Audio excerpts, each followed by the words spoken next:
Ain't no mountain high, ain't no valley low, ain't no river wide enough, baby. You see me on the street. Tell me what your name is. Tell me how you love me. Wait, hold on. Do you not know the lyrics to this song? If you need me, call me. Ain't no mountain high enough. I know that part. Ain't no river wide enough. Good guess, yeah. Valley low enough. Ain't mountain high enough. Yep. Valley low enough. Yep. River wide enough. That makes sense. To keep me from learning to loving getting- your body, baby.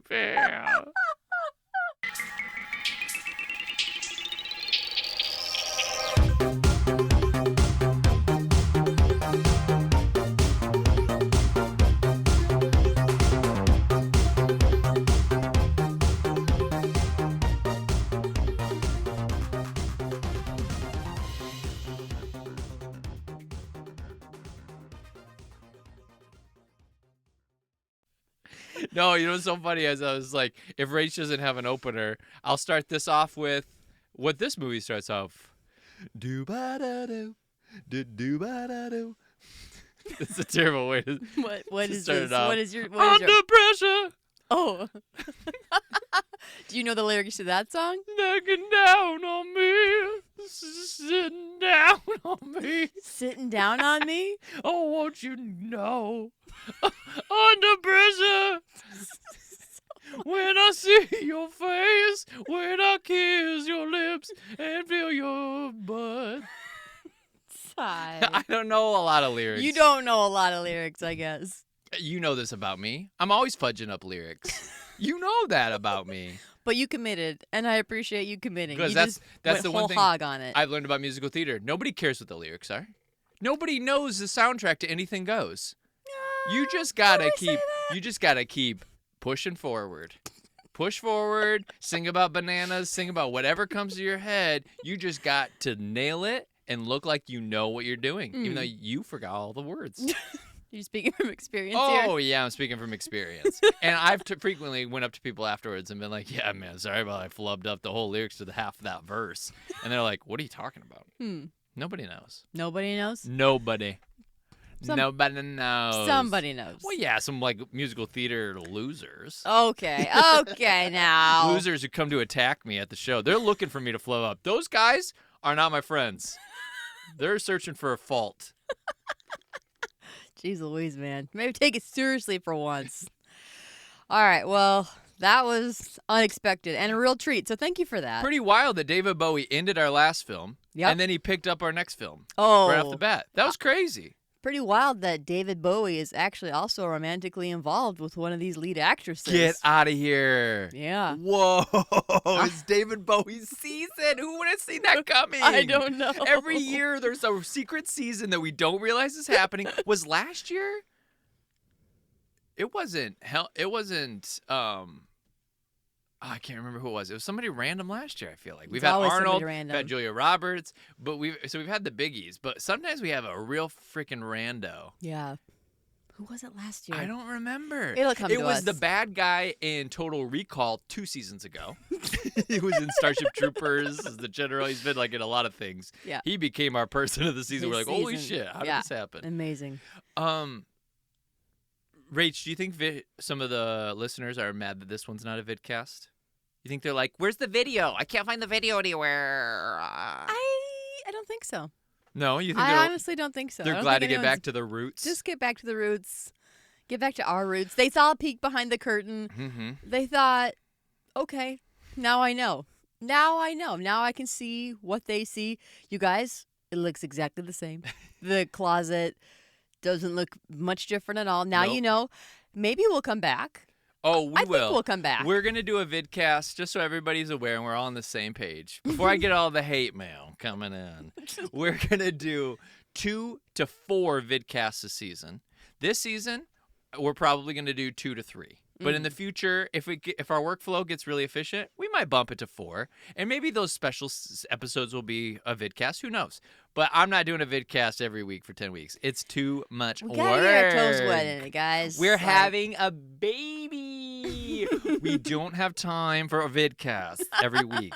Okay. I know. You're screaming for it. But just like pipe down a little bit, and just you'll take what you get, and you won't throw a fit. Okay. Ty, 1998. God, good year. Wasn't it a great Late year? 90s. It was the best time to be alive. Goosebumps were in full swing. Power Rangers had already reached its peak, but was still rocking. Yeah. We were on the professional wrestling was at its absolute peak. There's no doubt about it. Like, this was the era of Sting, No Goldberg. This is when the WWF, we have Stone Cold Steve Austin flipping everybody off, and he's chugging beers on in the ring. This is a great moment. We are on the precipice of Dragon Ball Z coming to the United States, if it hasn't already arrived. What a time to be alive. Britney Spears is not quite here, I don't think, yet, but we are very close, I feel like. She might be here that summer. We're so close. Backstreet Boys is killing it. NSYNC has arrived. Spice Girls are here. We know that. Alanis Morissette's Jagged Little Pill had come out like a couple years before this. We were still listening to it every day. Les Miserables. We had the original London cast. It sat in our 6-disc changer. We had 6-disc changers. People were like, how'd you even listen to music back then? You didn't have a phone. Guess what I did have? A 6-disc changer. And guess what? If that wasn't enough for you, I could go portable because I had a little thing called a Discman. Hold on. It just skipped. Okay, now it's back. It was a great time. Such a great time. I loved every moment of it. I don't know for you, but for me, this movie, it takes me back. And probably because the daughter in this is, I think in this, she's like 2 years older than us. I'm going to call her Gretchen from Donnie Darko because I don't know her character's name. Her character's name is Anna. I do, and we can call her Anna. Or we can call her Gretchen by her real name, which is Jenna Malone. That's going to be too hard for me to remember. I will be referring to her as Gretchen the entire episode. All right. Just so we're all on the same page. Donnie Darko gal, Gretchen, yep. Jenna Malone was more or less our age. And I remember watching this and loving her clothes, it said she loving was born her house, her bedroom, all of it. She was born in 86. And so I was like, you were born just a year ahead of us. Yeah. She's literally the grade older than us, and that's it. Yeah. I think technically she might be 2 years older than us if I look at like IMDb and stuff. But yeah. Yeah. I mean, this was like pivotal watching this, like, oh man. And so I love everything about this. And so you really loved that character? Like when you were growing up, you were like, I am her. She is me. Don't get it twisted. I don't love the character because she's going through some stuff in this. Yeah, she is. She's got a little attitude. She's got a little tude. A little tude. Like, why is she being so mean to Julia Roberts? I get it. She's going through a thing that I never had to go through. But no, they're just like her clothes, her bedroom, all of it. I was like, oh gosh, I love this so much. Yeah, she has some cool shit in there for sure. And watching it back, 2 bedrooms. She had 2 bedrooms. 2 bedrooms. See, yeah. Watching it back, it makes me think like, oh, what a time to be alive. 98. What's the thing that you miss the most? In 98? Yeah.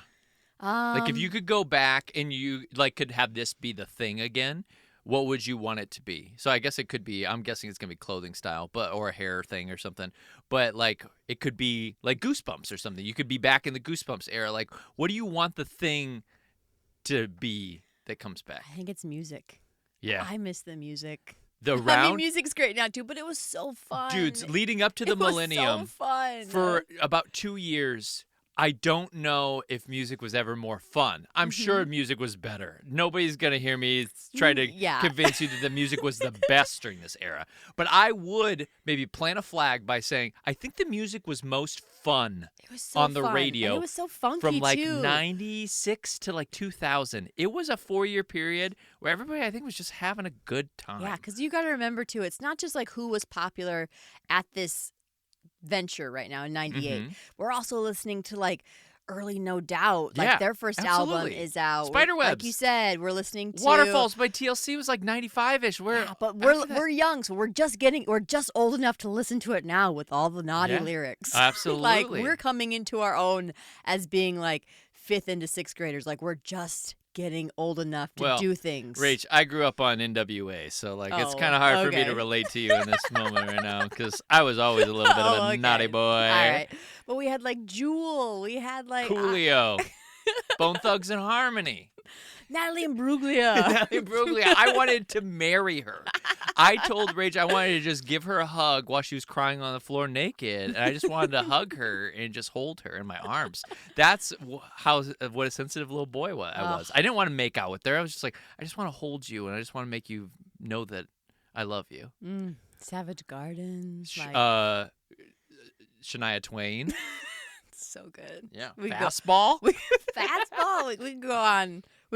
We should change the podcast right here and now. Just you and me in our 5th grade classroom, just reminiscing back and forth. Gosh. So great. Good times. But anyways, there's so much nostalgia wrapped up in this movie for me. So that's why I think I really wanted you to watch this so much, is because I've seen this movie 100 times. This was Grandma Betty's. This was mixed in with all those VHSs between this and A League of Their Own and First Wives Club. This was in the rotation. Tommy Boy, could have been broken just as easily as this VHS was, because it just was in the rotation. So I memorized it front to back, and that's why I was like, yep, no worry, I'll let the dogs out. I've seen this. I know it front to back.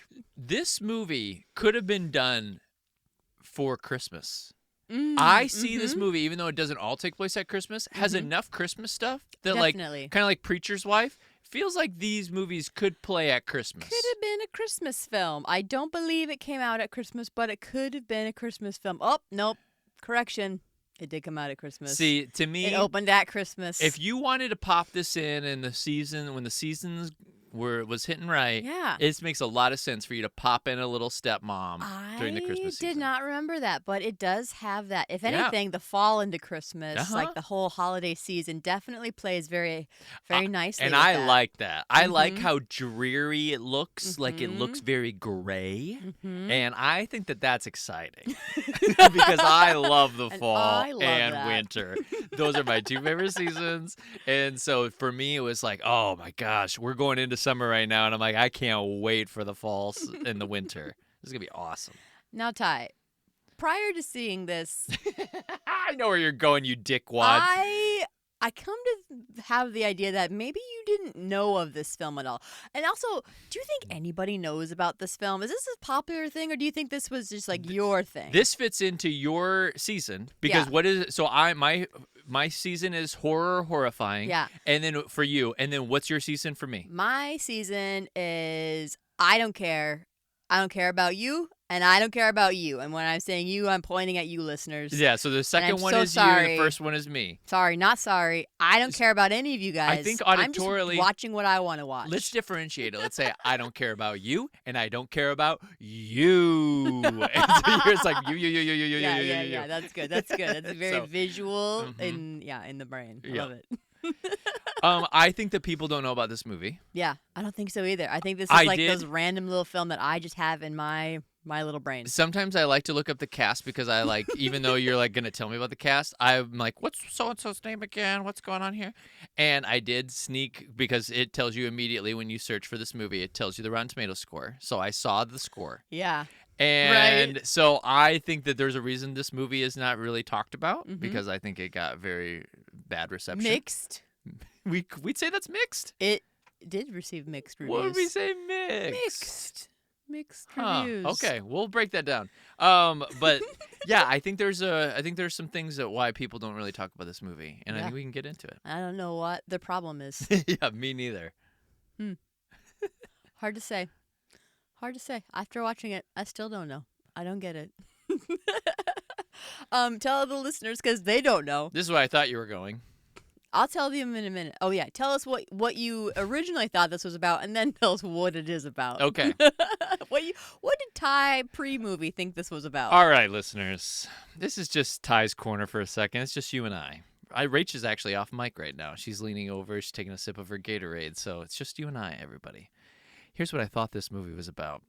I thought the age differences were different. I thought that this was young Julia Roberts. I thought this was like shortly after she did Pretty Woman. I thought this was in like 93-ish. I thought that Susan Sarandon is the same age she is in the movie, if not a little bit older. I knew, I was going to say Ed Helms. What's his name? Harris. Ed Harris. So close. I knew Ed Helms, very different actor. Terrible choice for this movie.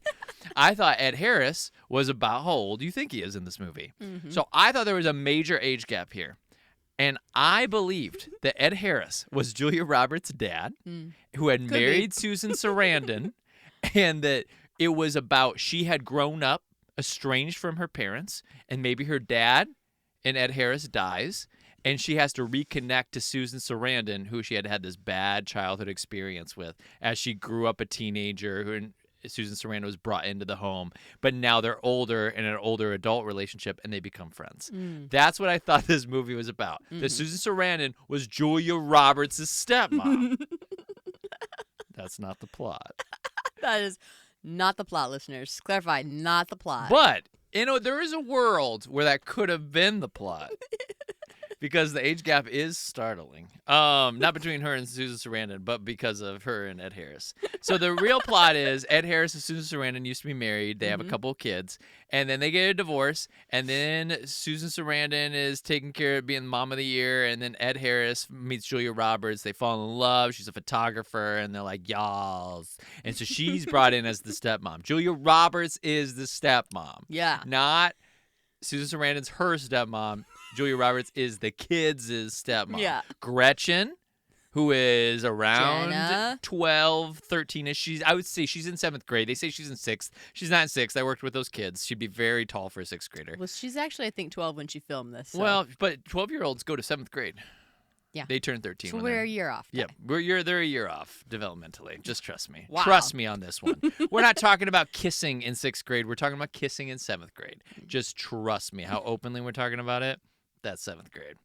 And then there is another little boy who's probably 9, 10 maybe, and he is a little magician. And Played by Liam Aiken. And so there's these two kids, and Julia Roberts sucks at being a stepmom, but then over time she gets better, and her and Susan Sarandon starts to have health problems.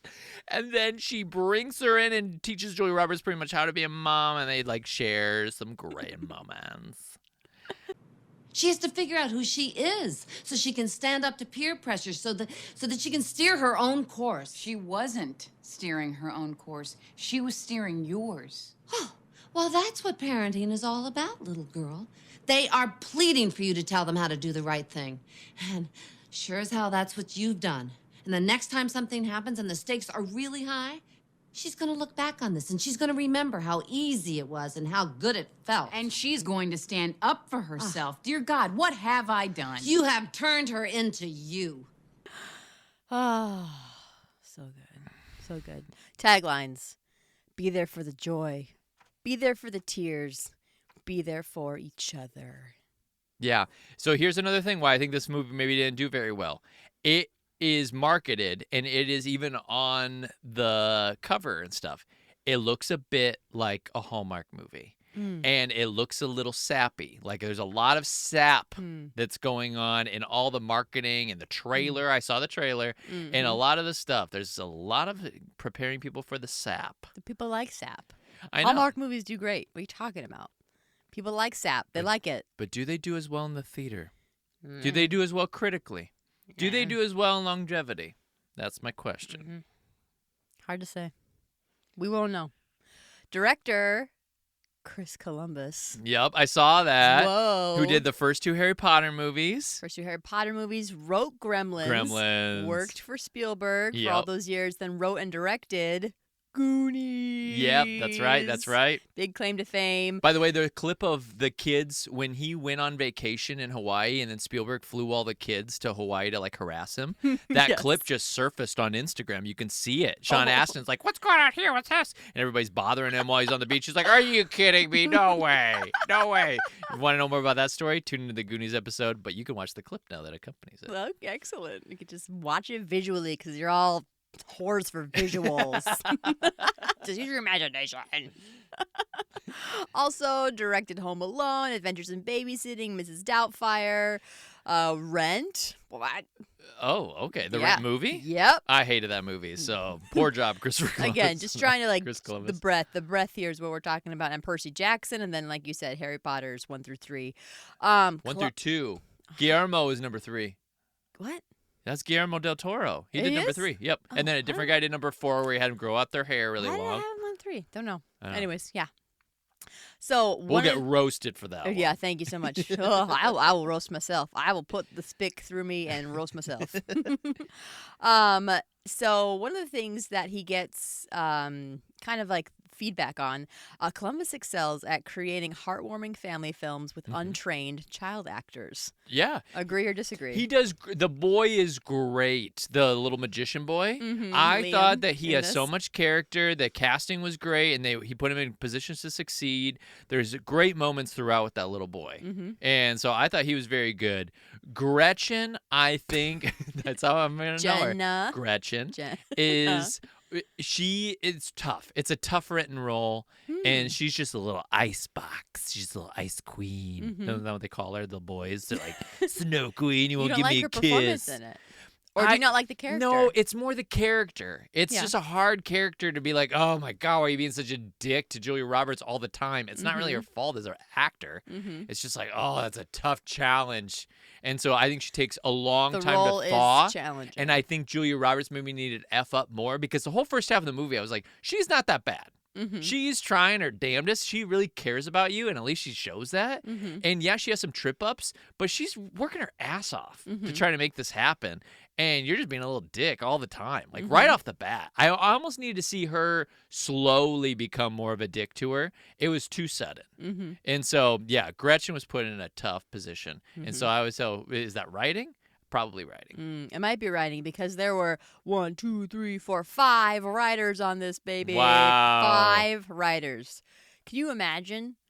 Like you and I have a tough time when you and I co-write things. It's like I Yeah. wrote that. It's like, nah, that's my scene. It's And then like, the- are you sure? Like that, I wrote that line. Could you imagine 5 people coming in and be like taking credit for each other's stuff? sure. Like that would be so hard. And for the Oscars, you can only have 2 people, I think, Oh, that, really? that can go up and like win the Oscars as co-written. I think this is true. This is probably all bullshit, actually. But there's some sort of limitation. But can you imagine if you were limited and it's like, nope, Ty and Rach co-wrote it, and the other 3 are like, what the hell? What does that mean? But I wrote the pivotal scene. I wrote the scene. This the happens all the time. scene. We're going to talk about this next episode as a little primer that there's something that happens Oh my where somebody is gosh. like, "What? I wrote some stuff." Not on the movie, but in other movies. One of the critiques for Columbus is though that he does not have a distinct cinematic style to his work. What do you say to that? What do you say to that? Here's what I'm going to tell you how it feels. Mhm. This movie feels. You're not going to like this. I don't From care. a production. I don't care what you say. I don't care about you. I don't and care I don't about care about you. you. I don't care about what anybody says this season. This is for me. This movie feels like a made-for-TV movie. It You is. I told you you're gonna be mad. It is just the camera work. There's nothing interesting going on. They try to do a couple shots that are interesting, but otherwise it's just basic coverage. It looks very clean, and so it has like nothing of interest going on from a cinematography standpoint. It is just like a slick, clean presentation that looks like we got to pump this out quick, and it looks overly produced. And so it's not the actor's fault. I actually think the actors do. I'm going to jump to this right now. They do a bang-up job. Yeah. And Yeah. I actually found the movie very effective, but the production of it is too slick. And actually, like, I hated the production. That's how it's just filmed. Got it. It looks like a made-for-TV movie. Got it. Okay. I'll take it. I'll take I'll hold space for that feedback. Yep. I'm not disagreeing, but I'm not agreeing, but I'm not disagreeing. Okay, And cool. it doesn't ruin where I hold this in my heart. No, and it shouldn't. It shouldn't. I have a lot of nice things to say about this film, but I'm going to start I can't off. wait. I can't wait to hear them. But I'm going to start off with a couple digs. Production sucked. You guys looked terrible. Too and by good. terrible, it's because it looks too good. It looked too polished. It's this polished look that makes Yeah. it feel. Go watch Devil Wears Prada 2. This is a great example of it. Devil Wears Prada 2 looks so clean that there's no mess to it. That I'm like, this is slick and boring to me because there's no imperfections. It looks like I could literally type into AI and say like, hey, make me a rom-com, not a romantic film or whatever. Oh, this film's not romantic. It's a drama. But make me Yeah. make Family me drama. Devil Wears Prada 2, and that's the product it kicks out. I hear you. I don't like that. I like the warm. I like the grittiness. I like there's some imperfections. I think that's fun in filmmaking. I hear you. I hear you. Okay. Very good. Continuing on. Let's talk about our leading ladies here. Miss Julia. Okay, we How talk many about Julia her. movies do you think we've done? We talk about her an awful lot, and if you want to get more into the weeds with her, please pick any of our films. We have so many. You So can hear all many. the stories about So Julia many, Roberts. so many. I mean, she is The Kiefer Sutherland Kiefer Sutherland, the triangle love. leaving him at the altar. The fact that MLK's wife Coretta paid her hospital bill when she was born. Yes. Yep. That's a wild story. We've got all these stories. I don't know which episode that's in. So, Probably My Best Friend's Wedding. My Best Friend's Wedding. We have Runaway Bride. Notting Hill. We have multiple Julia episodes that I would encourage you to go back and listen to. Here are some things I haven't said before that I'll say now. Oh, by the way, I need to. My Best Friend's Wedding is an 80 on my Summers Off list. Bump it. It's a 90. That At movie is least. great. I have complaints about it, but they are not very strong. That's a great movie. Yeah, it's 95 to 100. I think it's 100. You're for 100, me. you I said. think it's 100. Yeah. Okay, now that you have me talking about that movie came out the year before this. Whoa. Okay, I would have never guessed that. I know. Okay, because red curly-haired Julia Yeah. is like a different decade. She's like so early 90s, if Mhm. not even like late 80s, that like this like blonde-haired, straight with bangs Julia is so late 90s. Sure. The fact that we're 1 year sparse, like that came out in 97 and this is 98. That's insane. Now, again, the filming of it, yes, we're different years there too, but isn't that crazy? That's really crazy. Yeah. I know. I've never seen Aaron Brockovich. I cannot put another Julia Roberts film. This is my last. Did you guys like the silence, by the way? This is my last Julia Roberts film I can put on Summers Off. I cannot do another one. You look like her. She's your Well, doppelganger. So why would you not just lean into it and be like, hey, Ticket to appreciate Paradise, we're doing that next is week. Ticket to Paradise. We are not watching Ticket We're to watching Paradise. Eat, Pray, Love. I've never seen that either. by the My way. God, Never seen Ty. Eat, Pray, Love. Why don't you watch more of her films unless I force you to? I don't know. Why have you Because I pushed her out of your I life? think she's a great actress. So let me just throw. Oh, okay. Let's talk about that. Okay. Is she?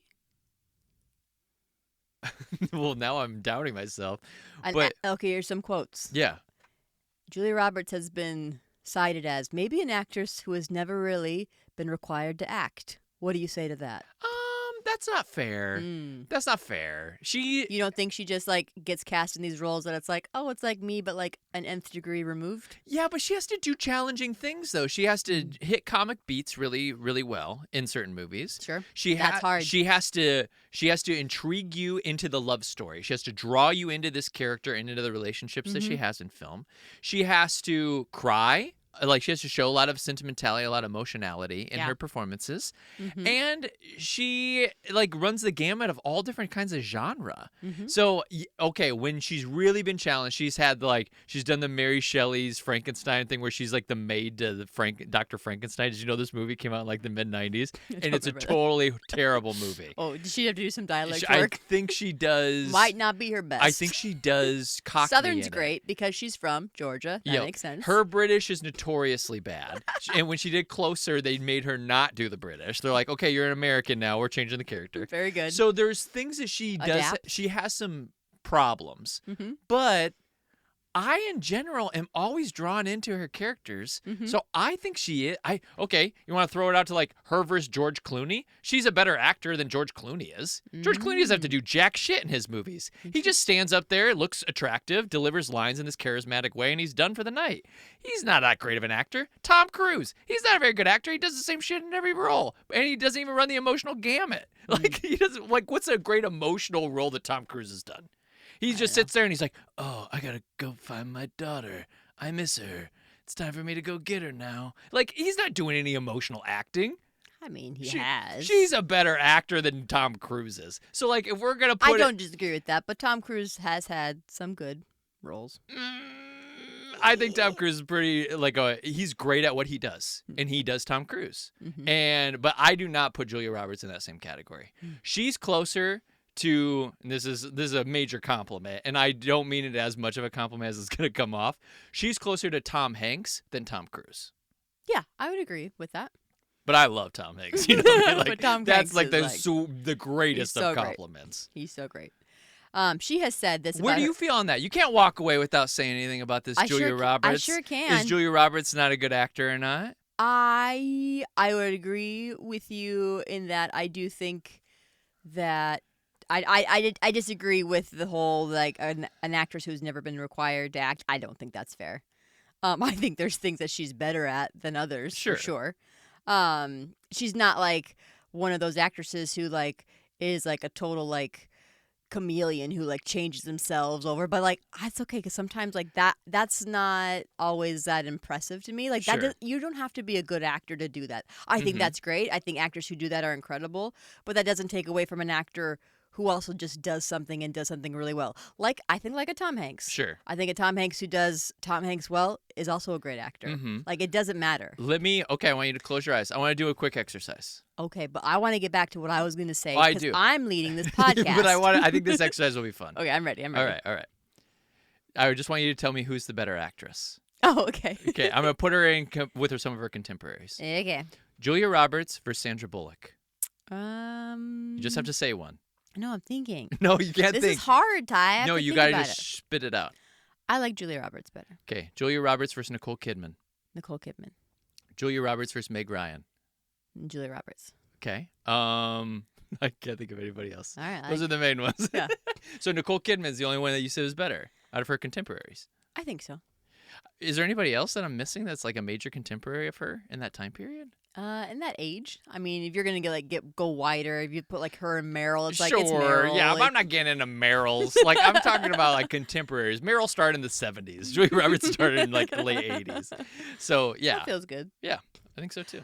So she has said that she does not have any acting techniques about herself. She says this. Okay. And she also says that there's nothing more boring than actors sitting around and talking about acting. Oh my gosh, that's so true. That is so true. I like to do it every once in a while, but most of the time, I even find it aggravating, and sometimes I started the conversation.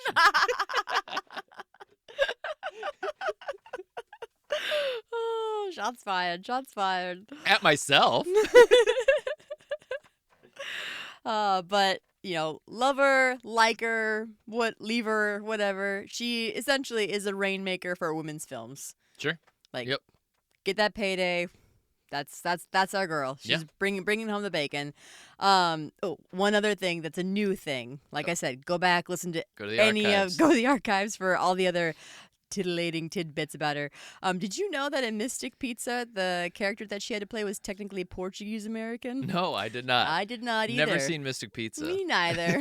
So it can't be on the list, but there you have it. We have talked about Mystic Pizza multiple times, though. It's come up and before this, they did Mystic Pizza. What's Mystic Pizza about, What right? the heck is Mystic Pizza? You had a pretty good guess of what you thought it might be about. Oh yeah, that's right. Yeah, or I did. One of us did. Somebody did. She also loves being barefoot. She loves being barefoot at film festivals, talk shows, her wedding. Loves it. So I also love being barefoot. yeah, your foot is literally I'm on me tickling right Rach now, right which is now, why my I foot. made me think about that. So there's Jules. By the way, I did think it was funny that she was the photographer and not a model in this. So I was like, you need to get in there, girl. Get out from behind that camera, lady. Any specific scenes from Julia Roberts that you want to talk about this, or should we save that for acting? Save it for talk? after. Save it for Save after. it for acting. Okay. Susan Sarandon. Have we had the pleasure of talking about Susan I think, before? Susan, it's so nice to meet you. I think this is your first time on the Summers Off podcast. Oh my gosh, welcome, It's an Susan. honor, I'm by the way. Big so fan. sorry it's been so long. Season 9, I'm You're a little fantastic. embarrassed. Great job. Great job. Wow. Okay, so some roles for any of you who are not familiar with Susan's work. We've got, starting in 75, Rocky Horror. Yeah. Like yep. her She was first Janet. big break. Yep. Damn it, Janet. After that, oh my gosh, these just come and they don't stop coming. Okay, so we've got Atlantic City. I'm not as familiar with, but she was nominated for an Oscar with. That was in 81. Thelma and Louise, 91. Boom. Nominated You've for an never Oscar. seen it, right? Technically, I've never seen it. Wow, and I Not have all the way, I have it on the so- Summers Off list for myself to give to you, which is a wild reversal. That would be a lovely present. I will take it anytime you are willing. Maybe next season, maybe this season. I don't know. Your choice. In 92, a movie called Lorenzo's Oil, also nominated for Best Actress Never heard of it. Oscar. 94, The Client, nominated for Boom. Oscar. Great movie. Ever seen it? Nope. Oh my gosh, you've never seen The Client? I've never Well, seen we were The doing Client. our Grisham Fest a couple summers ago. You should have brought that up. It's a Grisham? That's a Grisham, baby. I probably did I'm talk pretty about sure. it, but I had no idea that's what it was. Wow. If it was, Yeah. if it was in fact a Grisham, I did not know it. Yep. And then finally, she gets her Oscar. 95, Dead Man Walking. Never seen it. Me, neither. It's about a guy on death row, right? Death Row, I believe Sean Penn. Oh, okay, gotcha. And she plays a sister who is against the death penalty. Okay. Riveting stuff. Yeah. That's a dead man walker right there. I bet that's what she says. I bet that's what got it for her. She finally wins for that. Oh, man. So that's like 1, 2, 3, 4, 5 nominations. Finally, that fifth one, she gets her Oscar. Good for you, Susan. Honestly, you watch like a couple of minutes of her in this. It makes. I mean, not that she should have been nominated for this. Obviously, I don't mean that. But She's really good. But you watch her and you're just like, damn, that actress. So she's good. But here's I'm going to go back to this good. Julia Roberts question because Yeah. I think we can put these two into conversation with each other. Mhm. When they were on screen together, I never once thought, oh, Susan Sarandon's acting circles around Julia Roberts right now. No, I that's actually true. thought that they were two legends that were on par with one another, and watching them volley back and forth, I thought that they were tremendous. Yeah, And so to that's me, true. there was no talent gap. That's a good point. So, That's a great point. but it also could have been Susan's such a good actress, she brought Julia up with her. I don't know. All that matters is what I see, and what I see is two titans of industry. Titans. And there's a third Titan Titan. looming in the background that we'll talk to you about in a second. But yeah, I actually thought that Susan Sarandon, she does this amazing thing. Did you notice how her eyes do a lot of work? Yeah. Her eyes, like they'll do a close up on her, and instead of like usually they talk about the eyes, you need to slow your eye movements down because like the audience needs to be able to track what's going on. She doesn't do that. She lets them dart around, and she's kind of like looking around like scattered, but it's because she's searching for thoughts and she's deciding what her next move is as an actress. Yeah. And I think it's a brilliant choice, and it's a brave choice because it's literally the antithesis of what you're taught to do.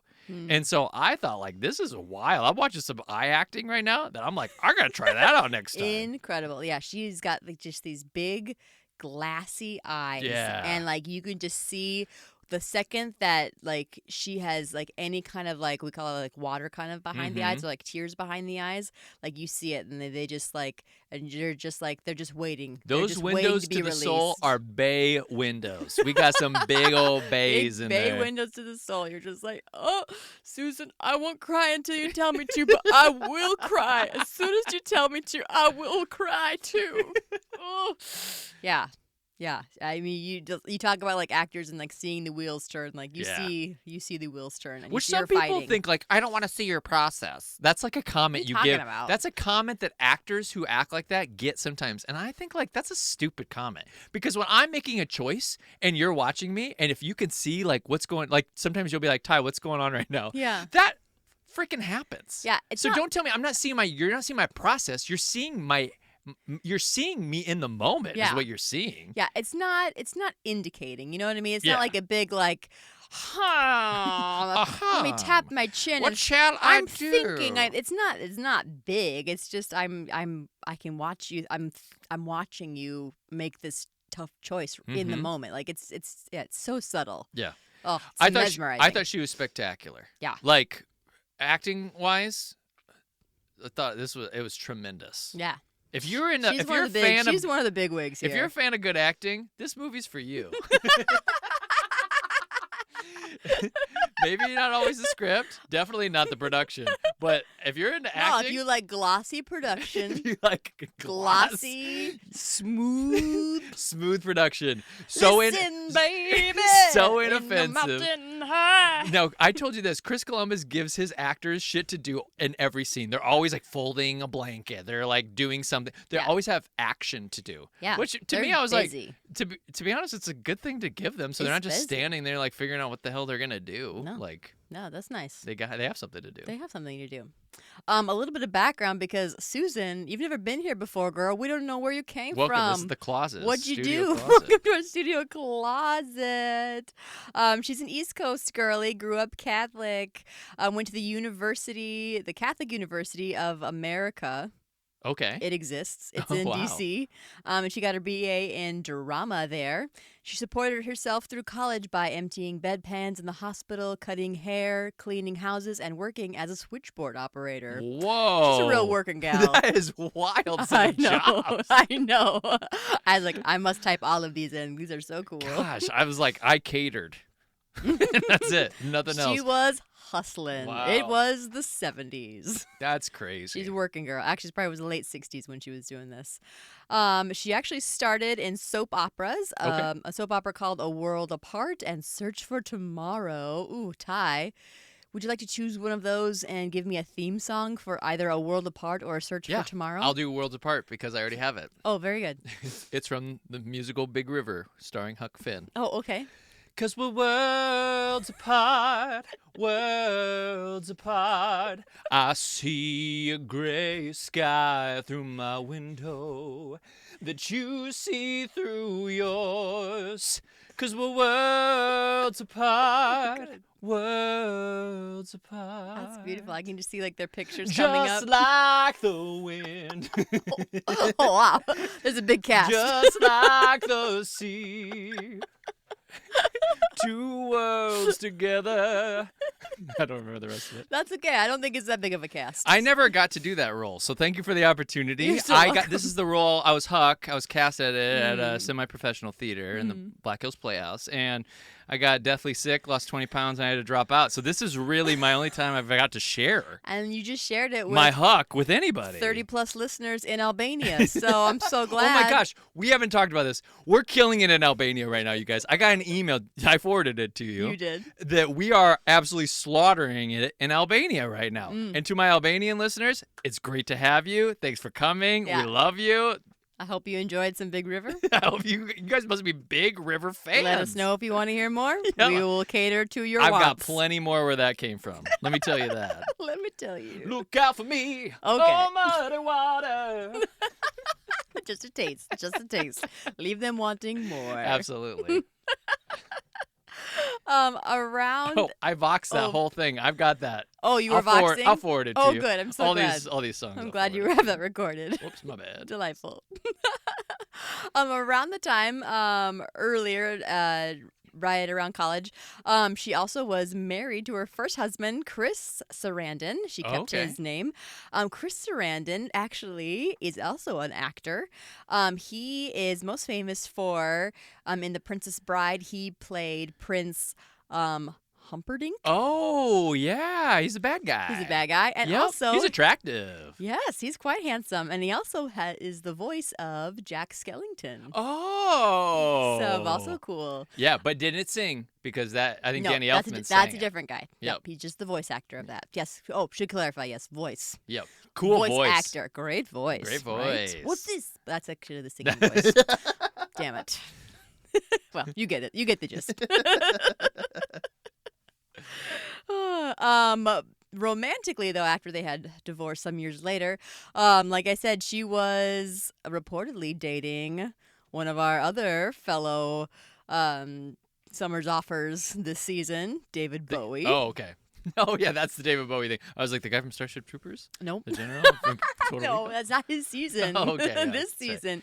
David Bowie. David Bowie. Wow. Yeah. Wow. Do you think he had the pants? I wonder if it Think was he around brought in Labyrinth the pants? I time. bet he was wearing the pants. When did Labyrinth come out? Labyrinth came out in 86. It's possible. It's been 10 plus years. You think he can still fit in them? It could be around that time. You and I, can we fit in the pants that we wore 12 years ago?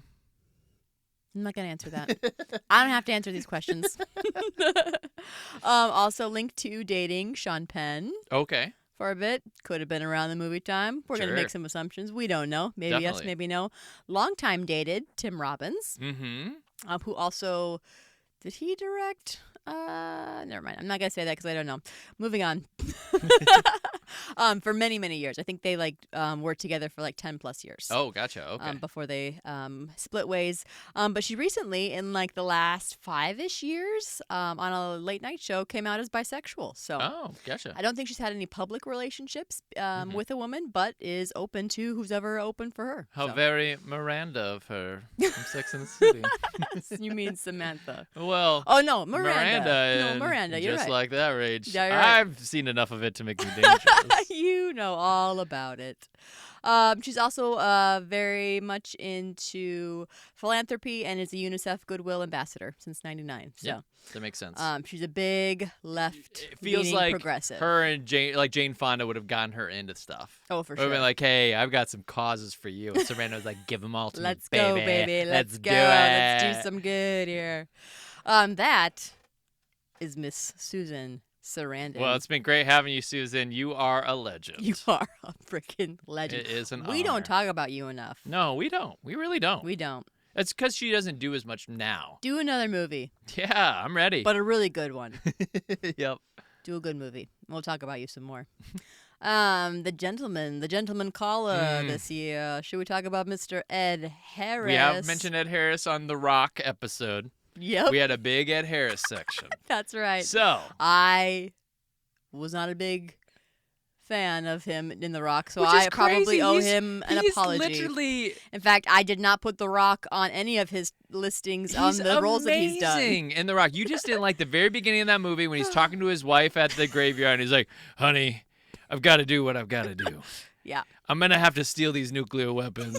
Yeah, These chemical green balls. I thought that was real dumb. I did, Ed, but that's not your fault. You were given Ed, impossible circumstances. Ed, I It's thought you not were your fault. amazing. I thought the not your shower fault. room scene, incredible work. I just thought through and through, 100%. You did awesome. Eddie boy. Okay, Ed also's got some noms under his belt. Okay. Let's talk about Apollo 13, 95, nommed for an Oscar. Best Nice. Supporting. Oh, so good. Yeah, So great movie. good. That Love whole movie is just like your butthole's clenched. Your sphincter is closed.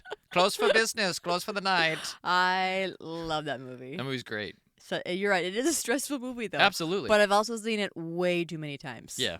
Hmm. It's good. I wonder if it would cause me stress now. But I guess I know it's a happy ending, so I think I'm okay with it. Yeah. Truman Show, 98. Never also, seen Truman Show. I have not either. Oh, Not okay. all the way through. I have it on my list to watch, but that's good to know it's not on the Summers Off list. I'll Nope, carry not it for forward. me. Nommed for Oscar. Pollock, 2000. He directed it and is also nommed for Okay. an Oscar. A He Pollock? Jackson Oh, Pollock, Pollock. Oh, Pollock, okay. as in the painter. He directed it and also stars in it. Okay. I think that's one of his first Oscar noms for lead actor. So he did the work Cool. and directed it, made his little star vehicle, just nommed. And then we got other things like Beautiful Mind. Mhm. And he's also nommed in 02 for The Hours. I've never seen The Hours. I haven't either. Oh, you haven't? No. Oh, it's got a lot of people in it too. Yeah. Nicole Kidman actually looks kind of ugly in it. Mm. Have you seen it? Nope. You've not seen it, but have That's you seen why pictures she, of it? That's why you gave her the nod over Julia Roberts in our duel. She was You're like, willing she to looks look- ugly in the hour, so I'll she give it was to her. willing to look ugly that one time. Gone Baby Gone, Westworld. Mhm. And then, did you know that he won Best Actor for Supporting Role of a miniseries for playing John McCain? No. This was for, I think it was an HBO special called Game Change. No. This Never was in even 2012. heard of it. I think it's about Sarah Palin. Oh, okay. I think it looked kind of funny. Oh, gotcha. I think okay. if we could find it, we might should Well, if it's watch on it someday. HBO, it's an HBO original series. You'll be Then able to we find should it. still find it, right? Yeah. They don't get rid of things, right? No. It's like, especially I this, watched- this one, it I should be watched there. Rome, Sex and the City, and The Sopranos. That all came out I before know, but that. those are all like, but I've never heard of this. I don't know. Search Game for it. Change. He won. John McCain. Amazing. Two heroes Pretty wild. combined into one. Yeah, two Incredible. heroes for sure. Ed Harris is kind of a stage guy. Yeah. Does this surprise you about him? No. No? He's really good, so Yeah. no, nothing surprised me about Ed. He was nominated for a Tony in '86 for a play called Precious Sons. Okay. In 2016, he and his wife Amy, Amy Madigan. Amy Madigan, shout out to you, girl. You were also a part of this season. Yeah. whose season is it? Well, she's The not crash... in this. That's not. She doesn't just like appear and all of a sudden. No, you just she make doesn't. it But her it's the crash season. of the lovers. Yeah, that's true. Which lovers will we talk about more? I don't know. But they did Buried Child. Great with, show. A company called The New Group in New Yep. York. Yep, I know the new group. Do you? I do. I knew you would. That's why I put it in there. I was like, I'm going to add like the this New Group detail Theater, because yeah. Ty will know. Yep. So that was in 2016, and then in 2019 he took over on Broadway for To Kill a Mockingbird. Oh yeah, cool. Lucky son of a gun, playing Yeah. Atticus. I know that's one of your buckets That later is. down the roll. I'm gonna play Atticus a lot when I turn 50 plus.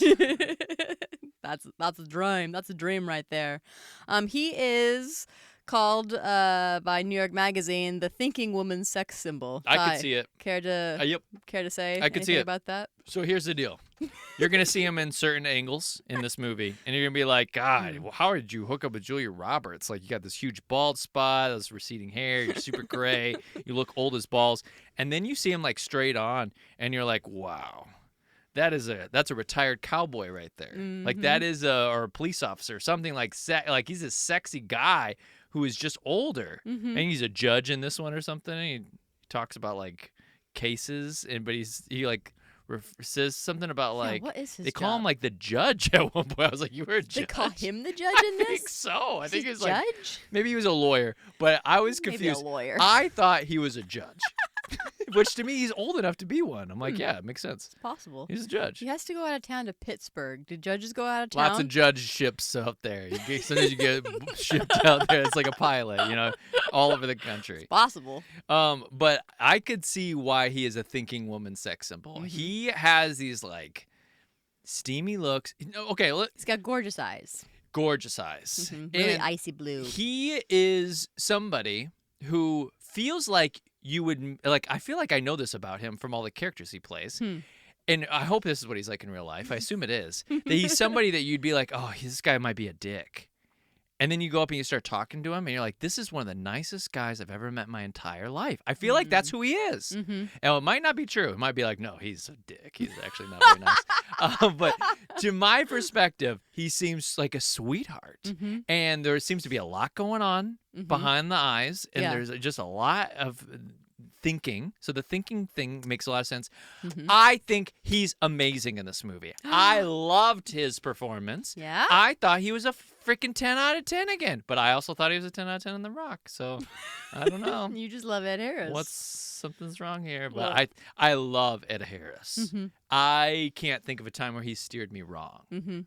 He's He is a very giving scene partner. He very is a great giving. role player. Yep. But I actually like him too when he like steps up and has larger roles too. But I Yeah. think he's also like when he does that, supporting actor role, like like we're in good hands here. Oh, Ed's yeah. on the team. Psh, we're good. We We're got great. it. We got it. No problem. No problem here. Ed's on the team. We're good. We're taking this golden. Do you want to talk about our two kids, or do you want to go bigger? What do you mean by bigger?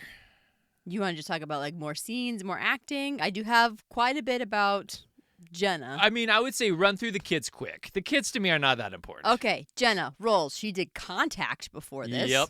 Do you recognize Jodie her from Foster, that? yeah. Great movie. All right, Donnie Darko, Saved. Do you remember Saved? I never saw Saved with Mandy Moore. Yep, with Mandy Moore. Yep. Pride and Prejudice. Okay. I don't really. Oh, I do kind of remember. Little, Yeah, she's a little the bratty twerp. girl. Yep. Yep, she's one of the. She does the brat girl very She's well. one of the little assholes. She's very fun. Kitty, I think. Is she Kitty? Anyways, I don't remember the name. Hunger Games. That's a big one for her. Oh, okay. I didn't remember. She's that. Joanna Mason. She's the girl who gets naked in front of Katniss in the elevator. Oh, okay. You don't remember that part? The like really brazen one Yes. that comes in Catching Fire. That's the one. Okay. Yep. That's the one. She moved 27 times by the age of 9. Wow. She said she had a tough childhood, but she didn't really realize that it was that tough. She was like homeless at times with her mom, just single mom. But she says that it's a beautiful thing that she lived in that like amount of diversity and not knowing where to live at times and how to live, but it just makes you believe that security is built within instead of 4 concrete walls Sure. that you call home. She said all that, but then at the age of 15, she did apply for legal emancipation from her mother because her mother stole $280,000 from her. So, Oh, okay. beautiful childhood, but had to set that boundary from her mother. Sure, So yeah. good on her. Yeah, good for you. She does Good have for a you, band Gretch. called Jenna Malone and the Bloodstains. The music is It should be called Gretchen and the Dead Rabbits. That'd be cool. Cool name. the music is described as pretty out there, bedroom electronics, spaced out keyboards, and Malone's spare vocals. I don't know what bedroom electronics means. I don't either. Yeah. I don't know what that means at all. I don't have any clue. All right. Anything else about her? Otherwise, I'm going to move on to Liam. No, I gave you my thoughts on her. I think it's a tough written role. I think is. that the character we needed more plot development there, and so it makes her come across like, give this lady a chance. Like, she didn't even really F up yet, and you already hate her, and then she like validates your hatred. And I also thought the thawing of that relationship happened like kind of suddenly too. I thought there just needed to be more zhuzhing with that whole relationship between Sure. Julia Roberts and Gretchen. Yeah. That's... Gosh, I'm calling her Gretchen. It's a hard role because she does come off as a brat, but kids are kind of brats. No, a I little get bit, it. I so get it's it. Hard. But when hard. when I keep thinking like, oh my God, shut up, like then you messed up. I mean, I'm not gonna give you a pass because like kids are kids. It's like no, you messed the script up. You needed need more zhuzhing. More zhuzhing, more need another massaging. pass. One more writer. 6 writers, 6 writers. So you lied. You lied when you never told me. Well, if you lied then maybe you're lying now. I could never believe you Sweetie, again. I made a mistake, Anna. People make mistakes. Where's Isabel? What? It's Thursday. We're supposed to be with Isabel. She should have picked us up by now. I'd rather be with Mommy. Well, she's dying. Isabel's your mother now. Anna, don't say that. Anna! You do not run out on your mother. No, that's your job. Liam Aiken, the little cutie patootie who I'm totally convinced looks like maybe a future child of ours. I don't know. He's so sneaking cute. Yep, it's very possible. It's very possible. Very Other possible. movies that he was in, this is his first one. Other ones after this, he was in Road to Perdition in Okay. 02. Yep. Lemony Snicket's. That's Okay. like his big ones. Yep. I I never saw that. didn't. And actually, that's not true. I have seen some of it. I thought it looked annoying. I mean, it's Jim Carrey, and Jim Carrey can kind of rub me the wrong way sometimes. Sure, yeah. But I think they were supposed to be very good from Yeah. people who like Lemony. A lot of Snickets. people liked it, so I Yeah. think I'm in the. I don't think I have a good read on it, but to think- me, it looked like an annoying ass movie. I was like, oh, f I this think movie. we were old. It was a kids movie. Yeah, we were like too old in, for it. I think we were in college at Yeah, that time. We were like it's- early college. It's like, it's- ugh, Lemony Snickets, get out of You're here. too old for Lemony Snickets.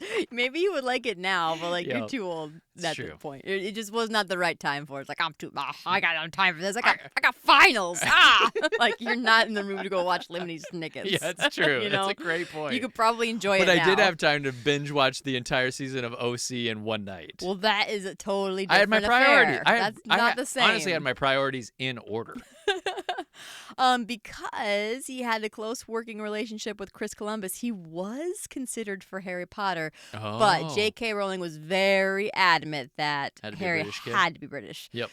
Rightfully so. Rightfully so. Rightfully Yeah, so. But good choice. he would've But been a real he would have cutie. been like that makes sense to me that he would He have should have been in the consideration. ensemble somewhere. They had American kids that were Yeah. there over there. So he was. I don't think he was. But after this, he does some things, but I don't know any of them. Like there's a Okay. film called Ned Rifle and V13 with Alan Cummings last No, year. means nothing But to me. smaller things.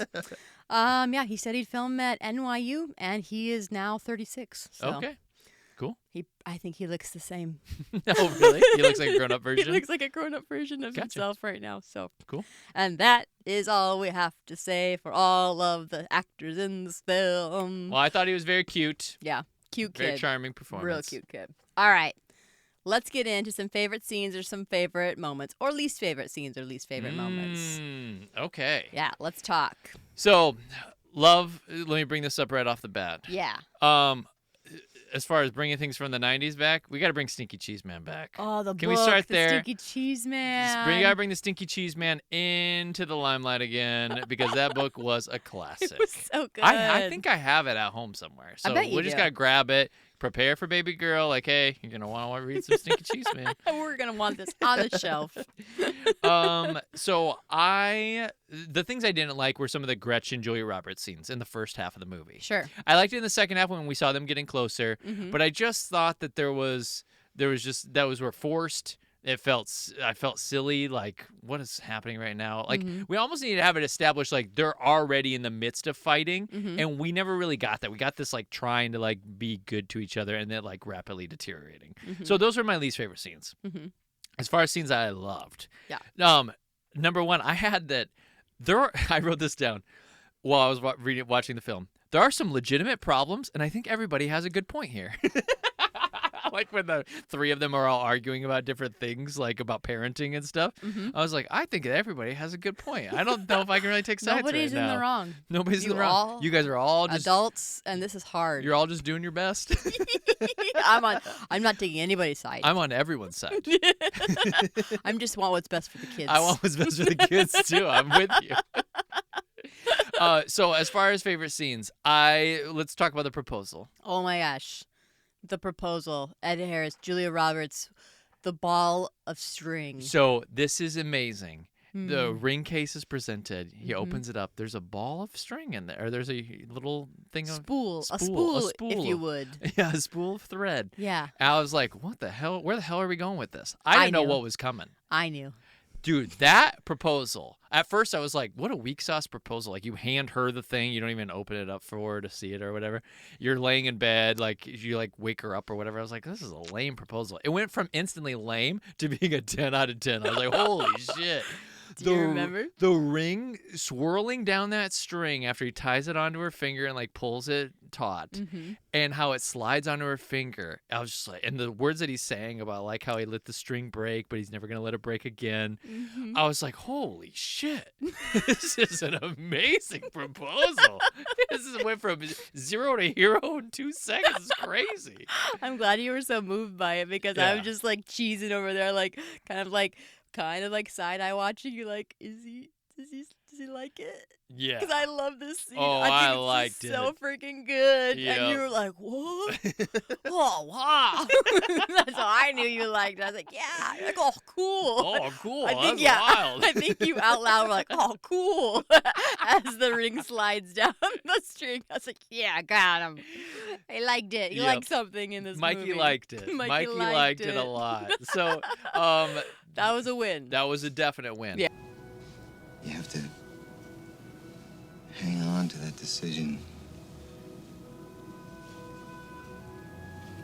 That choice to love each other, even if it's only by thread. I let that thread break once. This time it won't.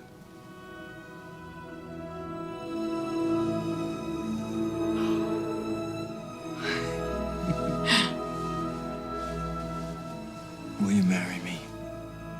Yes.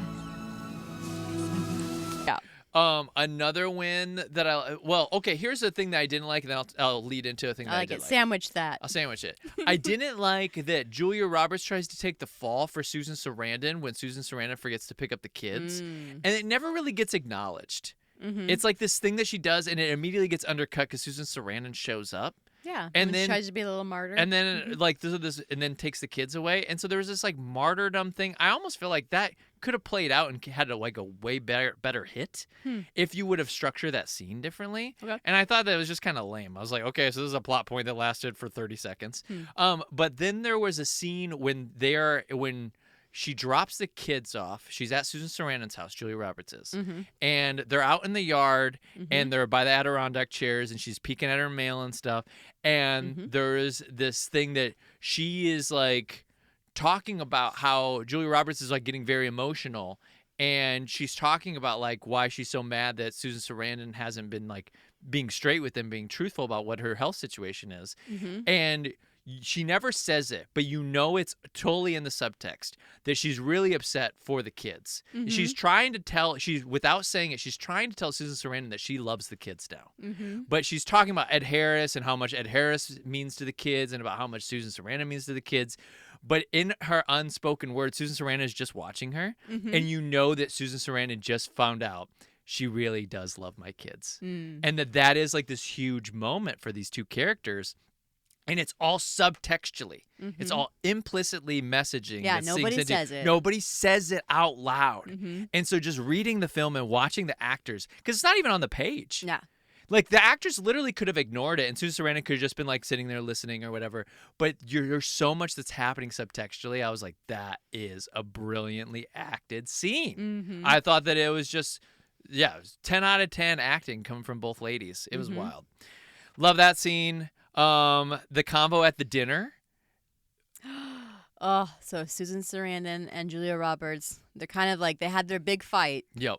And they're coming in like, it's kind of like a mea culpa. We get a lot of those. I think we get one too many fights between the two. Probably. I would say that in general, we needed, this is like Rent, Mimi and Roger. I felt like Mimi and Roger broke up. Too many breakups. One too many times for sure. Maybe two too many times. I would cut maybe 2 breakups out. But yeah, you get this. This is the big one. Yep. I just thought that scene. I went, the combo at the dinner. Holy shit, I'm bawling. This is when you're in the kitchen. I'm crying during it. You didn't even realize on the couch. Tears? I've got tears streaming down the face. So if you are familiar with the film, and I don't know, maybe I can get the clip, maybe I can't. I don't know yet. But the clip is essentially they're talking about the future, and Julia Roberts is talking about like what the future's going to be like, and like the big line is about like we're there. At Gretchen's wedding day. On the wedding day. Yep. And she's fluffing her dress, and I'm telling her that she's never looked more beautiful, and my fear is that she's going to say, I wish my mom was here. And Susan Sarandon goes, and my biggest fear is that she won't. Oh, what? Are you kidding me? Every time, without fail. It was wild. Oh, I'm just like it's bawling. so good. And then Susan Sarandon has the whole thing like, I'll be their past and you'll be their future. And I was like, what? Oh my God. What? You know every story, every wound, every memory.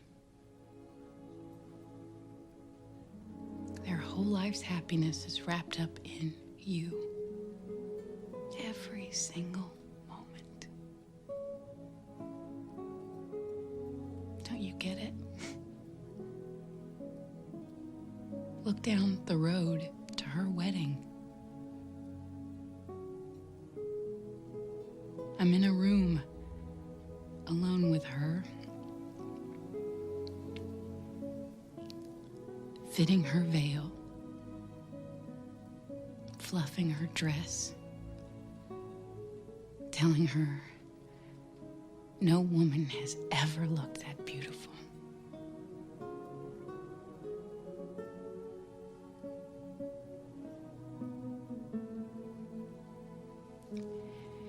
And my fear is that she'll be thinking,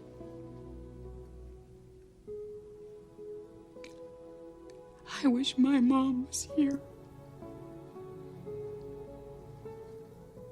And mine is, she won't.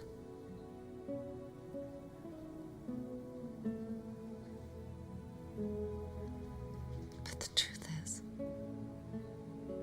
she doesn't have to choose. She can have us both.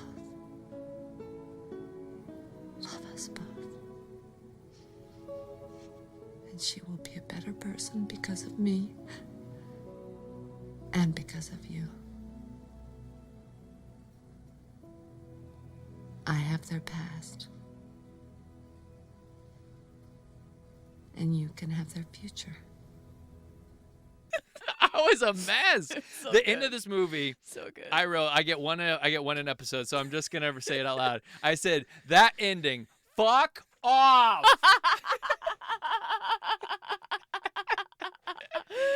Oh, I know it's Christmas. Oh, and Mom's shit. giving her like parting presents because she's kind of in hospice at this point. Yep. And it's Christmas. Did I mention it's Christmas? They're having it at Susan Sarandon's house, the 3 of them. They take the pictures, the whole family at the very end and stuff. It's a beautiful ending. There's just so much sweet stuff going on. And I'll be honest, so like Susan Sarandon has this really sweet moment with the son. She gives him like the magician's cape, and it's got like pictures of those two all over it. And then he leaves, and it's a long scene. Like they're talking for probably like a few minutes, and then Gretchen comes up, and I was like, "Oh no, are we gonna go through this all over again?" And we kind of do, but I'll be honest. At the end of it, I was like, "No, it's okay. I'm okay to go through it again. This is like literally her parting shot with now her daughter." And then they all go down and take the family photo together, and I was just like, this is so sweet. And Julia Roberts like gets fired from her job, and instead she starts just like taking photos. Well, you think she gets fired? I mean, probably she can get another job. It's yeah, fine. but- We're not worried about But her. you're not worried, and she's not worried about it either. And you just see Julia Roberts like commit to like taking photos of Susan Sarandon with the kids in her like dying days or whatever, and that's where her like inner creative energy goes to after that, is capturing all these beautiful moments. I was like, how freaking sweet is this? This is the sweetest shit ever.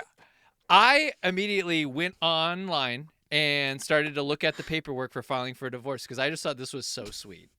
Wait, what? I just thought, like, I don't understand your if we meaning. could have like a stepmom You want a situation, stepmom? I was like, let's just see how much trouble this is, how much work this is, because this to We me need a seems step- so beautiful, so sweet, so special. Oh, yeah, it's pretty sweet. Some other scenes I want to point out. So there's like the big blow up scene when Susan Sarandon and Ed Harris like tell the kids that she has cancer, right? And there's Yep. like the big scene, and obviously the daughter Gretchen is Anna. Thanks, babe. You're welcome.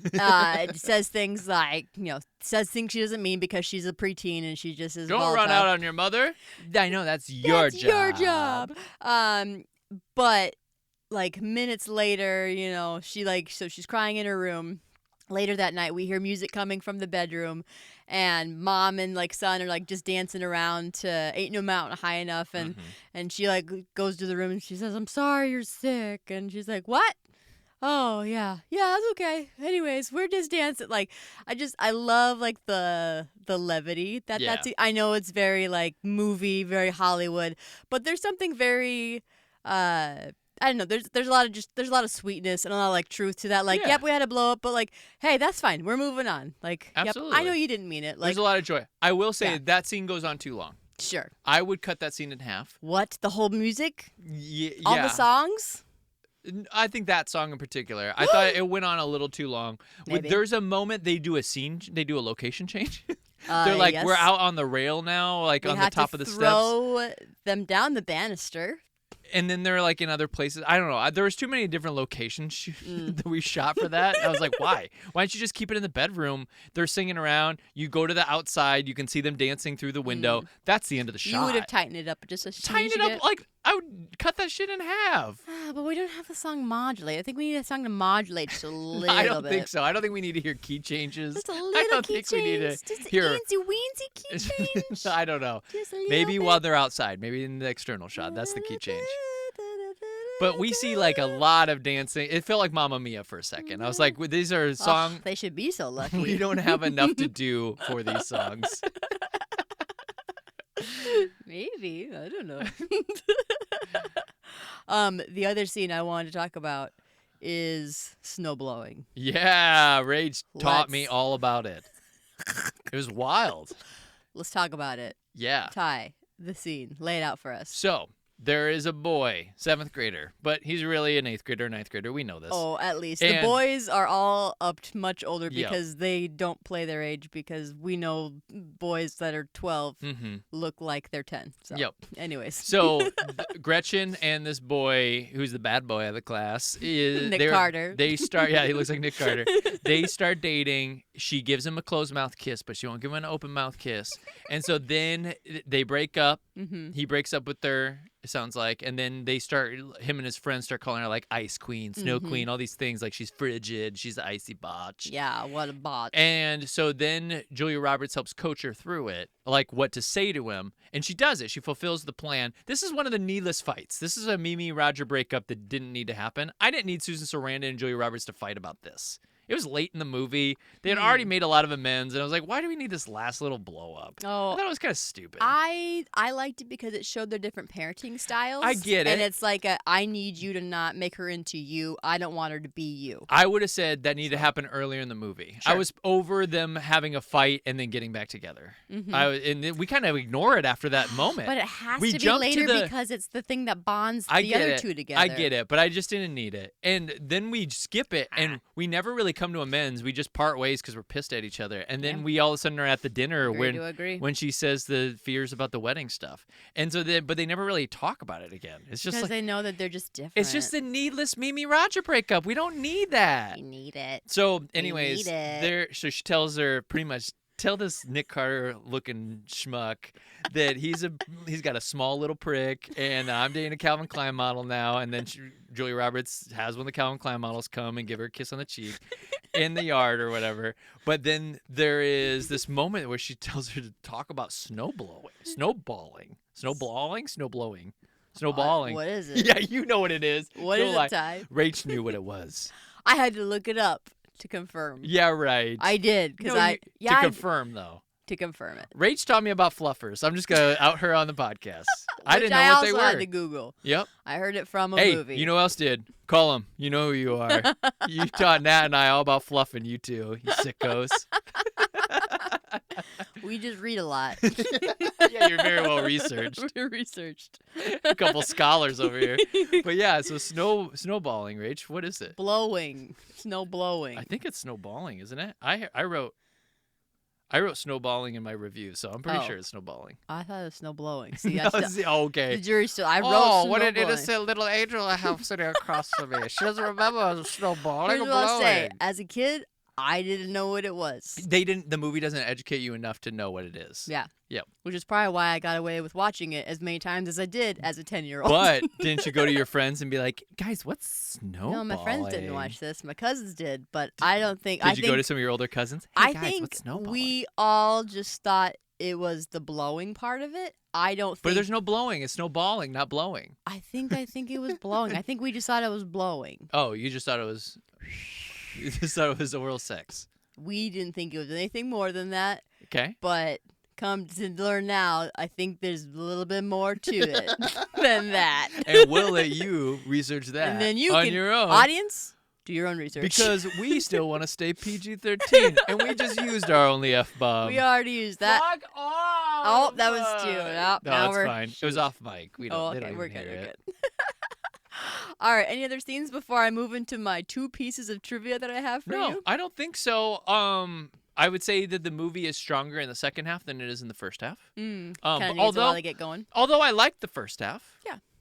it's stronger in the second half. Mhm. Obviously, they got to set it up so The then they can stakes. spike it down We- your little emotional throat, you little We scallywag. need the stakes to get higher, higher. Ain't no. Mountain stakes high enough. Raise those stakes.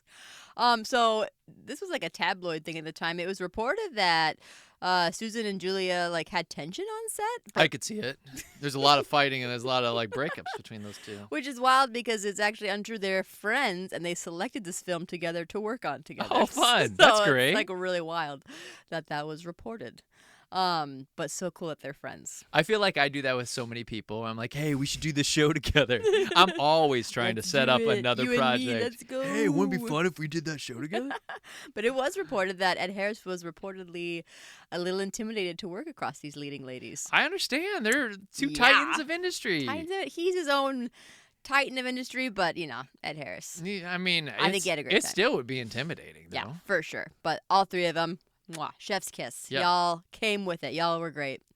At the end, you asked, what is the in loving memory of Irene Columbus? Irene Yep. Columbus was his mother, Oh, okay. Chris Columbus's mother. She died of cancer a year before the film was released. Oh, wow. Mhm. Timely. Very timely. He didn't write this, right? No, you said it had 4... He's not one of the 5 writers. 5 writers, but he Nope. wasn't one of them. No, he's Okay. not one of them. So that cancer-related story is not related to his mom. That just happened to be it, and then Sure. added a nice tribute to her with that. I So, loved it. Yeah, I thought that I was a nice assumed touch. it was a wife or mom or grandma or This something. is mom. Yep. Okay. Soundtrack. Yeah. You commented on the music a lot of times during this. You're like, what weird music. Well, it was For the instrumentals or for the soundtrack? Instrumentals. Yeah, the instrumental. I was like, I like the soundtrack. Instrumentals, yeah, they were interesting. Yeah. I don't even know how I describe them. Let's talk about who. Was this a Hans Zimmer or something? It's Because he's not- had some weird ones. It's not Zimmer, but Zimmer probably looks up to this John person. Williams. John frickin' Williams. Wow, we were just talking about the hierarchy between Chris these. Columbus connection. Wow, yeah. Good buddies. Yep, that makes sense. Good buddies. He did Home Alone with him. Yep. Obviously, Spielberg's right-hand man. We've got, for those listeners who are like, John Williams, who's that? Star Wars. Saving Private Ryan, Jurassic Park, Jaws, Indiana Jones, Star Wars, Harry Potter, Yep. early ones. Oh, he did the early Harry Potters? I didn't know that. Yep. Great job, John Williams. Like, what? Because really, those first two movies set all the themes for like every other Yeah, Harry Potter. great point. It's just like the other ones are kind of like or just composers are like, doo. I'm just gonna play with that original stuff a little bit. Put a Let little me just synth on top yeah, of let that. me play with some emotionality of the scene, but I'm gonna steal that same Christmas song Pretty pretty much the same thing, but just like a little darker. Yeah, exactly. Yeah, so John Williams got after it in Yeah. this. He's awesome. So the music is interesting because it does have, like, it's very melancholy at Yeah. times. Yep. Which plays into it later on. I think you understand why the music sounds like it does, but early on it sometimes doesn't always make there's sense. happy scenes. There's scenes that I would say are not melancholy, and there's a melancholy tune happening. And I'm like, what? Yeah. Why are you playing this right now? Mhm. The music didn't always match the dramatic impact of scenes. And it wasn't like, oh, we're playing opposites. I didn't get that. I got like, there's Sure. tension here that doesn't make sense to me. What else? Yeah. All right, well, I'll send him your notes. I'll let him know that you were like, no. do better, John. Yeah, I'll be like, Ludwig Do Göransson better. would have never made that mistake. I'll just pit them against each other. They love that. They love that when you do that. Budget estimated at $50 million. Whoop whoop. I bet it did not make its money back. Do you know the box office for this? Yeah, of course I know box office for this. Why would you say that? Oh, I don't know. Yeah, this would be the first one you didn't know. U.S. opening week. This came out in December 1998. Opening week, it made $19 million. Okay. It opened second behind Patch Adams. Oh, yeah. Oh, what a good Christmas. So sweet. This movie makes a lot of sense being in that slot because families going, like, it wouldn't really be, you wouldn't take the kids to this. You would take the kids to Patch Adams, but Yeah. you wouldn't take the kids to this. But it would be like mom and Your dad. moms would go. The aunties are going to get together. My aunties and would go. We Yep. would have a good time. The unks probably not. They're going to stay behind, watch the kids, but really be Watch watching the the games. games. Yeah. Yeah. Worldwide, it has made 159 million. I stand corrected. This made money. You do stand corrected. And we made some of that money because we have the DVD of this. So I am a proud owner of said DVD of money. Well, usually those box office figures, they don't have the DVD VHS sales in there. Well, then it's made even more money. Yeah, then. it's- And I'm a proud supporter of it. It's probably in the billions by now. Who knows? VHS sales. Rach, do you have the DVD of this? Don't you want the Blu-ray? Why would I want the Blu-ray? Look even crisper. Sound would Would pop it be stretched even out? more. Because it was No, like right it in isn't the stretched It out. was right in the No. middle of my screen. It didn't even fill my whole screen. That's because it said it was a DVD. It was fit for this TV, so it was like the VHS version got converted to a DVD. It's not the actual theatrical. That's the problem. How can I get that? Blu-ray? Oh, well then yeah, They'd have to reformat it and take the old, the old 35 millimeter. I'm gonna need that to be stretched out so I can actually see it on the whole screen next time. All right, let's get into. We're not reviews yet. Let's get into some awards. Awards. Wow. Awards. Golden Globe. This Best feels like a actress globe. nom for Sarandon, but I mean, look at her. She did great. Watch her. Honestly, Watch her for 2 seconds. and And I you're don't like, know. okay, fine. I don't know what was up for an Oscar that year, but like an Oscar nom wouldn't have been out of the question for this either. Oh, you don't think so? Wow. I don't think so. I thought Susan Sarandon was great. 98. I don't know either. I don't have my 98s memorized, but Golden Globe, she was nom for Best Actress. So Sure. here, Susan. Kids' Choice Award, Favorite Movie Actress, a What- nom for Julia Roberts. What kid watched this movie? I don't know. Kids did not watch Stepmom. She was nominated. Besides you and your There cousins. were kids in it, so I know, probably but they it doesn't watched matter. it. Kids' Choice Awards should be like Lemony Snicket's. Like they're watching. No, that was later, Ty. They're That was watching in the 2000s. movies like This is that. 98. They're not watching Stepmom. Young Artist Award, our lead actress Gretchen? won that.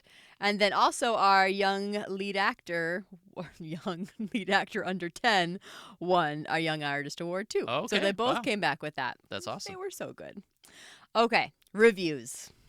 When Susan Sarandon wants you to cry, you cry. Is that really one of the reviews? When Julia Roberts wants you to smile, you smile. Dallas Morning News.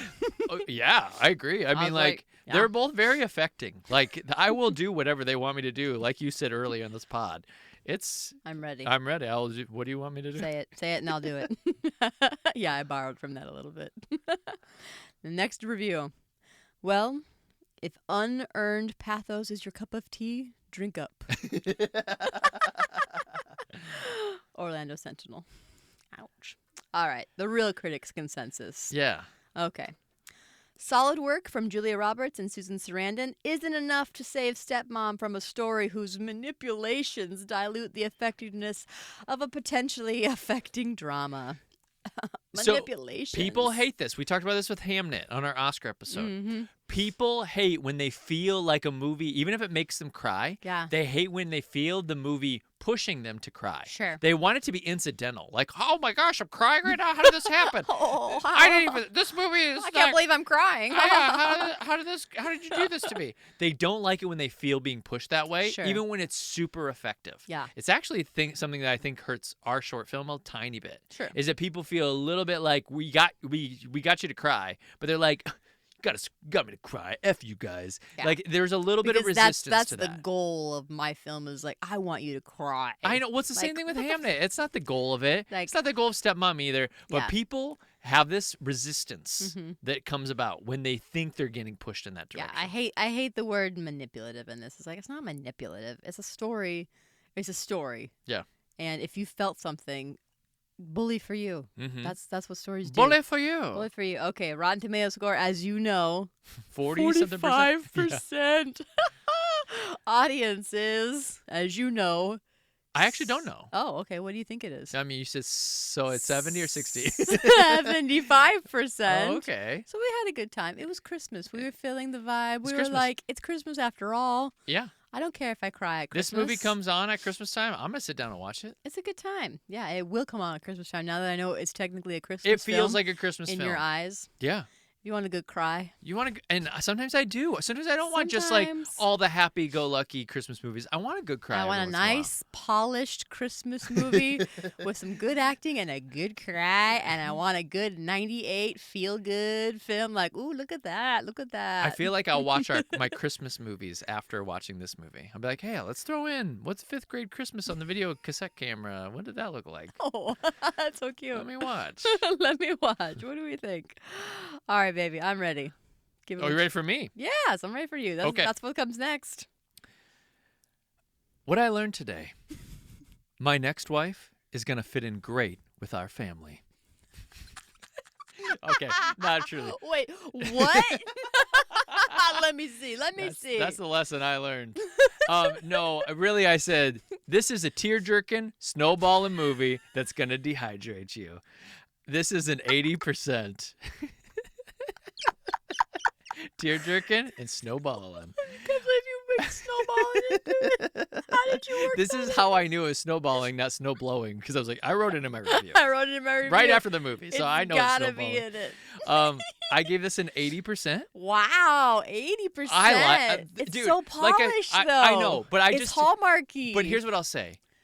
It's the acting. That's so good. The acting carries It's so the three. good. I have my problems with Gretchen, but the three. She's 12. I know she's 12, She's and fucking it's 12. and I still blame she it on only the did writing. one movie with Jodie before this.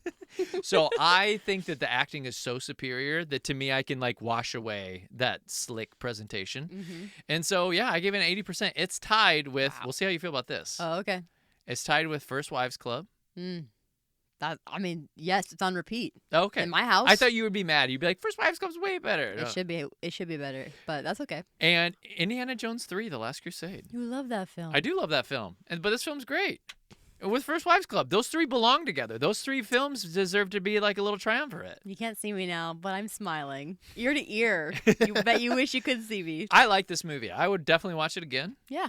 And Cool, we have it. yeah, I thought it was a good time. I'm so glad I got to like take the shrink wrap off of it, off of the freaking bookshelf that it's been on for years. I don't even know how long it's been there, but finally, I did what I wanted to do, and I watched this movie, even though nobody wanted us to hear about it. Because why? Because I'm doing what I want to do. Yeah, and because I don't care. you don't care about. I don't care about you, and I definitely don't care about you. Yes, that was perfect. That was perfect. Listeners, that's not true. I do care about you, but I hope this enticed you to watch this little gem that maybe you have never like thought to watch, or maybe you're like, oh, that's in that bargain bin sometimes at Menards. Is that any good? Yeah, it is. Get it. It's only probably like $2 now. Go grab it. I would say for your family, because I like to do the family thing. Yeah. Do you think my your family parents would like it? definitely like it. I'd say your sisters They love it. and your brother's wife would definitely like Cut it. to the chase. They love it. The men might make fun of it, to be honest with you. What? Yeah. Coleman Joe, I'm looking at you guys. Over They'll my make dead fun body, of it. they'll make fun of it. Not to Cole- my face, Colm they will say, won't. "This is mad." He will not. He will not to It's my like, face. He Are won't. you kidding me? This is mad. No, he won't. Nah, Yeah, he he's will. gonna Yeah, he be will. like, that's actually pretty good. That's pretty good. He's so sappy right now. He's got a daughter. He's That's got true. kids. There's no way. There's no way he gets out of that wedding scene This is mad. and isn't crying. Yeah, he's crying. No way. No way. Maybe. We'll see. Doubt it. Doubt it. I would say my mom would like it, not love it. Really? My dad would like it. I think your and dad would like Trev it. will be on his phone the whole time. So, So I'm bringing it to Christmas? yeah. Because it's a Christmas movie. Because it's a Christmas movie. It's a Christmas movie now. It's a Christmas tradition. Yep. I would give this a 92. Yeah. That's Fair. a strong 92. It's right above Ever After at 91. It's better than Ever After. It's better than Ever After. Yeah.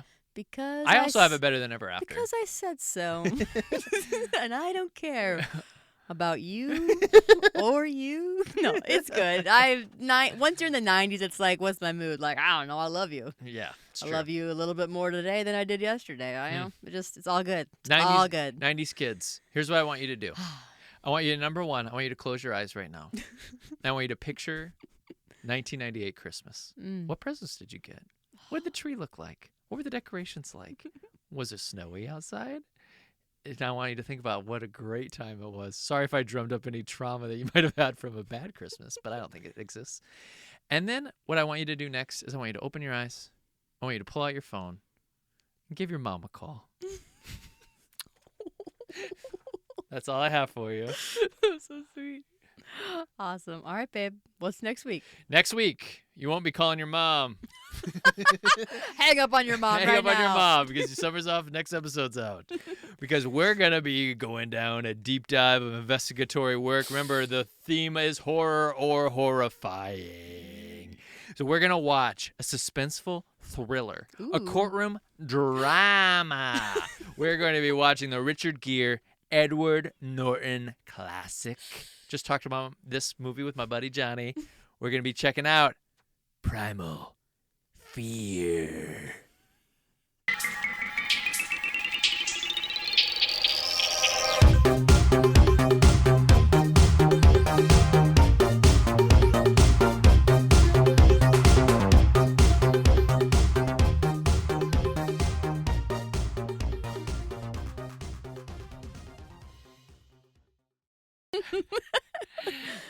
All right, hey, Leroy, what are you doing there?